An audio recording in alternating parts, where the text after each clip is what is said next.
نبی پاک صلی اللہ علیہ وسلم کی زندگی آپ اٹھا کر دیکھیں، جو کہا اس پر عمل کر کے دکھایا، جس چیز کی ترغیب دی، جس چیز کی طرف لوگوں کو توجہ دلائی، جس چیز کا لوگوں میں شوق پیدا کرنا چاہا، خود اپنے عمل کے ذریعے سے، نمونہ کے ذریعے سے اور اسوہ پیش کر کے آپ نے اس پر عمل کیا ہے اور ایک عملی نمونہ پیش کیا ہے۔ نبی پاک صلی اللہ علیہ وسلم ایک مرتبہ صحابہ کے درمیان بیٹھے تھے، مجلس لگی ہوئی تھی، ایک صحابیہ نے، عورت نے ایک بہترین قسم کی اپنے ہاتھوں سے چادر بنی، تیار کی، اور وہ خوبصورت چادر ہوتی تھی جس کے کناروں پہ جھالر ہوتا تھا، جو ہے دھاگے لٹکے ہوتے ہیں، وہ خوبصورتی کی علامت ہوتی ہے۔ بڑی بہترین چادر تیار کی اور چادر تیار کر کے اللہ کے نبی صلی اللہ علیہ وسلم کی خدمت میں آئی، اس مجلس میں کہا یا رسول اللہ، میں نے اپنے ہاتھوں سے بڑی محنت سے اور بڑے محبت کے جذبات کے ساتھ یہ چادر آپ کے لیے تیار کی ہے، آپ اس کو قبول فرمائیے۔ نبی پاک صلی اللہ علیہ وسلم کا معمول تھا کہ ہدیہ ضرور قبول فرماتے تھے، تو آپ صلی اللہ علیہ وسلم نے قبول فرما لی۔ بخاری کی روایت ہے محتاجن الیہا، اس وقت آپ کو کپڑے کی سخت ضرورت تھی، چادر کی سخت ضرورت بھی تھی، آپ نے قبول فرمائی۔ اور چونکہ کوئی ہدیہ دے اس کو انسان استعمال کرے، سامنے والے کو خوشی ہوتی ہے کہ میں نے جو چیز پیش کی اس نے استعمال کی۔ اللہ کے نبی صلی اللہ علیہ وسلم گھر کے اندر گئے اور وہ چادر اپنے بدن پر لپیٹ کر باہر آئے، مجلس میں بیٹھ گئے۔ مجلس میں بیٹھے ہوئے ایک صحابی کھڑے ہو گئے، کہا یا رسول اللہ ما احسنہا، کتنی بہترین، کتنی خوبصورت چادر، تعریف کی، اور پھر کہنے لگا یا رسول اللہ مجھے دے دیجیے۔ اللہ کے نبی صلی اللہ علیہ وسلم کو سخت ضرورت تھی اس چادر کی، اور بہترین تحفہ ہدیہ گفٹ بھی تھا، کسی نے دیا تھا۔ انسان ایسے موقع پر بخل کرتا ہے، ضرورت مند خود ہے تو سوچتا ہے ہزار مرتبہ۔ صحابی کا ادھر سے یہ کہنا تھا، درخواست کرنی تھی، اللہ کے نبی صلی اللہ علیہ وسلم گھر کے اندر گئے اور دوسری کوئی چادر اور کپڑا لپیٹ کر اس چادر کو تہ کر کے لے آئے گئے، لے لو، صحابی کو دے دیا۔ جو وہاں صحابہ موجود تھے انہوں نے تھوڑا پریشان کیا ان صحابی کو، تانا دیا کہ عجیب آدمی ہو تو، اللہ کے نبی صلی اللہ علیہ وسلم کو سخت ضرورت تھی اور ایک عورت بڑی محبت کے جذبات کے ساتھ یہ تحفہ پیش کر رہی تھی اور یہ لے کے آئی، اور تم کو پتا ہے کہ حضور ضرورت مند بھی ہے، اور یہ بھی پتا ہے کہ لا یرد سائلا، اللہ کے نبی کسی سائل کو لوٹاتے نہیں ہیں، کسی مانگنے والے کو خالی ہاتھ معلوم کر کے واپس نہیں کرتے۔ یہ بھی تمہیں حضور کا مزاج معلوم تھا، حضور کی عادت معلوم تھی، پھر تم نے کیوں مانگی؟ صحابہ جب ڈانٹنے لگے، اللہ کے نبی نے کہا اسے مت ڈانٹو، بلکہ اس آدمی نے کہا کہ بھائیوں مجھے مت ڈانٹو، اصل وجہ میں بتاتا ہوں، اصل وجہ یہ ہے کہ مجھے اس چادر کی ضرورت نہیں ہے، میرے پاس الحمدللہ ہے، لیکن چونکہ یہ چادر نبی پاک صلی اللہ علیہ وسلم کے بابرکت جسم سے مس کر لی ہے، جسم کو چھو لیا ہے، اس میں اللہ کے نبی کے جسم کی برکت آ گئی ہے، اور میں نے اس لیے مانگی لِتَكُونَ کفنی، تاکہ اس میں مجھے کفن دیا جائے، اس لیے میں نے یہ مانگی ہے۔ حضرت سہل بن سعد ساعدی اس روایت کے راوی ہیں، وہ کہتے ہیں وہ آدمی اپنی اس بات پر واقعی پورا اترا، مکمل اترا، جب اس کا انتقال ہوا تو ہم نے دیکھا کہ وہ چادر اس نے اس وقت تک محفوظ کر رکھی تھی اور اسی میں اس کو کفن دیا گیا۔ لیکن واقعہ بیان کرنے کا مقصد یہ ہے کہ اللہ کے نبی صلی اللہ علیہ وسلم کان محتاجا الیہا، بڑی ضرورت تھی آپ کو، حاجت تھی اس کپڑے کی، اس چادر کی، لیکن دوسرے نے مانگ لی، اللہ کے نبی صلی اللہ علیہ وسلم نے اپنی ضرورت پر اس کی ضرورت کو مقدم رکھا۔ اسے کہتے ہیں ایثار، اسے کہتے ہیں قربانی، اسے کہتے ہیں اپنے کو پیچھے رکھنا اور دوسرے کو آگے رکھنا۔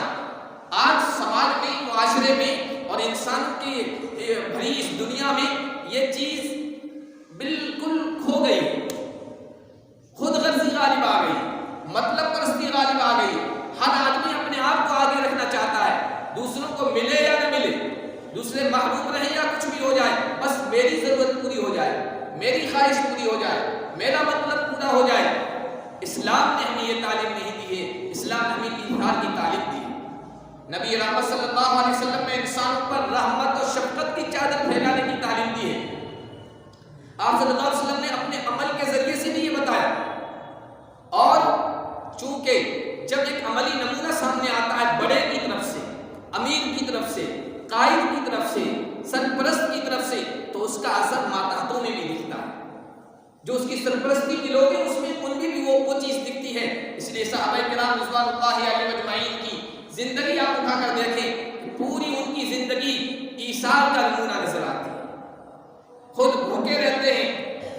کھلاتے ہیں، خود پیاسے رہتے ہیں، دوسروں کی تشنگی دور کرتے ہیں، دوسروں کی پیاس کو بجھاتے ہیں، خود اپنی ضرورت کو پیچھے رکھ لیتے ہیں، دوسروں کی ضرورتوں کا خیال رکھتے ہیں۔ یہ صحابہ کی خصوصیت ہو گئی تھی، یہ ایک ایسا ان کا امتیاز ہو گیا تھا، اور انہوں نے اس سلسلے میں ایسی مثال پیش کی ہے کہ پوری انسانیت کی تاریخ میں آپ کو ایسی مثال نہیں ملے گی۔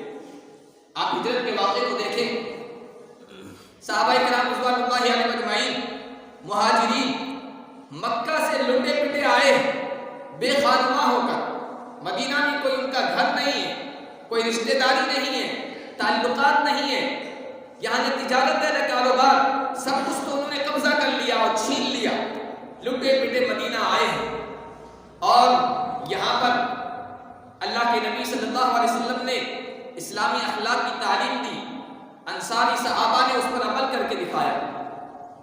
جب دیکھا کہ ہمارے مہاجر بھائی یہاں آئے ہیں، نہ ان کا در ہے نہ کوئی ٹھکانہ ہے، نہ مال ہے نہ تجارت ہے نہ بیوپار ہے، انصاری صحابہ نے سب کچھ اپنا پیش کر دیا، اپنا سب کچھ پیش کر دیا۔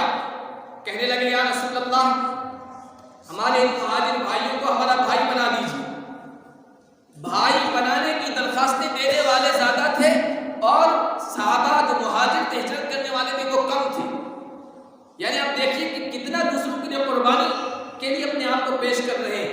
اللہ کے نبی صلی اللہ علیہ وسلم نے بھائی بھائی بنا دیا۔ حضرت سعد بن ربیع اور حضرت عبد الرحمن بن عوف مکی ہیں، ہجرت کر کے آئے۔ سعد بن ربیع انصار کے گھرانے کے ہیں، مدینے کے ہیں، اور انصار میں بڑے مالدار، اکثر الناس مالا، سب سے زیادہ مال ان کے پاس تھا۔ جب بھائی بنا دیا تو حضرت سعد بن ربیع نے حضرت عبد الرحمن بن عوف سے کہا، عبد الرحمن دیکھو میرے اتنے باغ ہیں، اتنے باغ میں سے آدھے تم انتخاب کر لو، چن لو، میں تمہیں دے دوں گا۔ میرے یہ گھر ہیں، ان گھروں میں سے جو گھر تم منتخب کر لو، چن لو کہ یہ مجھے دے دو، میں تمہیں دینے کے لیے تیار ہوں۔ اور میری 2 بیویاں ہیں، ایک کو تم پسند کر لو، میں طلاق دے دیتا ہوں، وہ عدت گزار لے، اس کے بعد تم اس سے شادی کر لینا۔ اس سے بڑھ کر ایثار اور قربانی کیا ہوگا؟ لیکن دوسری طرف بھی خودداری تھی۔ آج کل مال تقسیم کرنے کی نوبت آ جائے، کوئی آ جائے سخی آدمی، تو بہت سے ایسے لوگ بھی چلے جائیں گے جو ضرورت مند نہیں ہیں، لیکن صحابہ میں یہ چیز نہیں تھی، بڑے خوددار تھے۔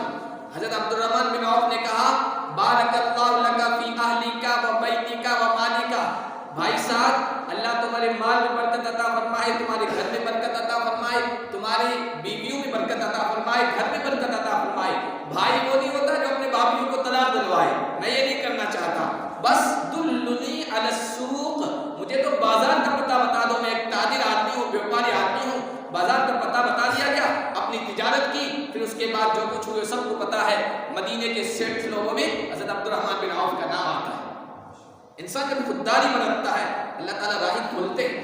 بہرحال انصار صحابہ نے اپنا سب کچھ نکال کے پیش کر دیا، اور پھر جب اسلامی ریاست بڑی، فتوحات حاصل ہوئی، مال آیا، زمینیں آئی، باغات آئے، اور اللہ کے نبی نے ان کو صحابہ میں تقسیم کیا۔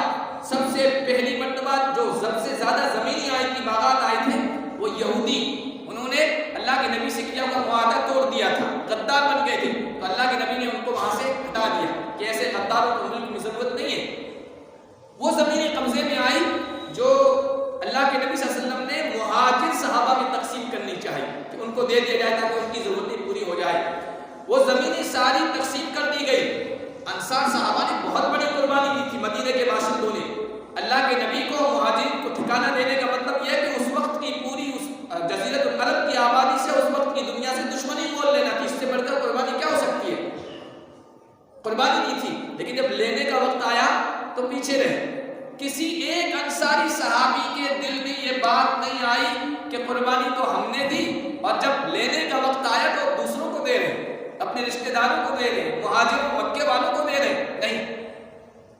اور اس کا الٹا جب بحرین سے مال آیا اور بحرین کی زمینیں اللہ کے نبی صلی اللہ علیہ وسلم کے پاس آئی، تو آپ نے اس وقت انصار کو بلایا اور کہا کہ دیکھو بنو نذیر وغیرہ کی زمینیں و باغات مہاجرین میں تقسیم ہوئے ہیں، اب بحرین کی زمینیں آئی ہیں، میں چاہتا ہوں تم انصاریوں میں تقسیم کر دو۔ اللہ کے نبی صلی اللہ علیہ وسلم سے کہنے لگے یا رسول اللہ ہمیں نہیں چاہیے اس میں ہمارے مہاجر بھائیوں کو شریک کریں. یہ نہیں کہا کہ ان کو تو دے دی گئی ہے اب ہماری باری ہے، ٹھیک ہے اچھی بات ہے قبول کر لیتے. کہا کہ نہیں، ہمارے مہاجر بھائیوں میں کو شریک کر لو. انصار کے اس ایثار اور قربانی سے اللہ کے نبی بہت خوش ہوئے اور پھر کہا دیکھو آج میرے پاس مال آیا ہے، میں تمہیں دے رہا ہوں اور تم خود منع کر رہے ہو. آئندہ ایسے حالات پیدا ہوں گے کہ جو لوگ حکومت پر آئیں گے یا حکومت کے ذمہ دار بنیں گے تو وہ اپنے آپ کو ترجیح دیں گے، اپنے متعلقین کو ترجیح دیں گے. اس وقت تم جھگڑنا مت کہ ہمارا حق کیوں نہیں دیا گیا. صبر کرنا یہاں تک کہ حوض کوثر پر آ کر مجھ سے ملاقات کرنا. انصار صحابہ کی یہ قربانیاں تھیں.